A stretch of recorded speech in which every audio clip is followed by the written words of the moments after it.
Voilà, le débat sur le budget de la sécurité sociale se poursuit au Sénat. Et évidemment, chaque fois que le Sénat refuse ce que le gouvernement, l'austérité gouvernementale nous propose, ben le ministre du budget, M. Darmanin, nous dit « mais vous dépensez, vous dépensez ». Et on lui dit ben, il y a des recettes possibles. Il y a des recettes possibles et je vais donner deux exemples. D'abord, vous savez que dans ce projet, il est proposé que le CICE soit transformé en allègement permanent de cotisations patronales.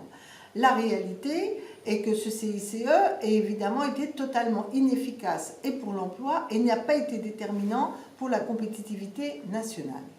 Et pour une raison simple, c'est que c'était ni conditionné ni ciblé. Oui, il fallait aider l'industrie, il fallait aider certains secteurs, pas comme ça, mais il fallait les aider. Et d'autres secteurs n'avaient absolument pas besoin d'une aide, comme par exemple la grande distribution.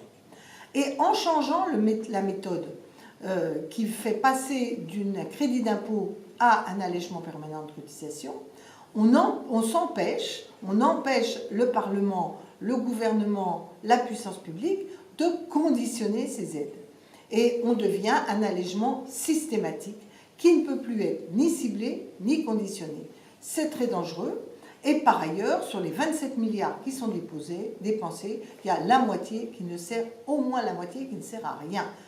On pourrait gagner 14 milliards sur le CICE, excusez du peu. Puis après, il y a eu des décisions qui ont été prises à l'Assemblée nationale.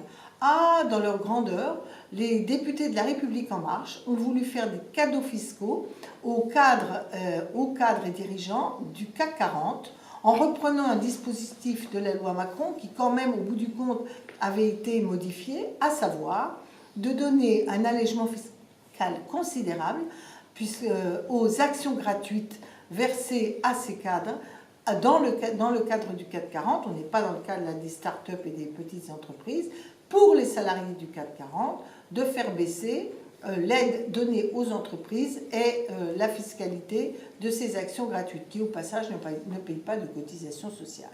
Et ça va faire une dépense supplémentaire de 120 millions d'euros.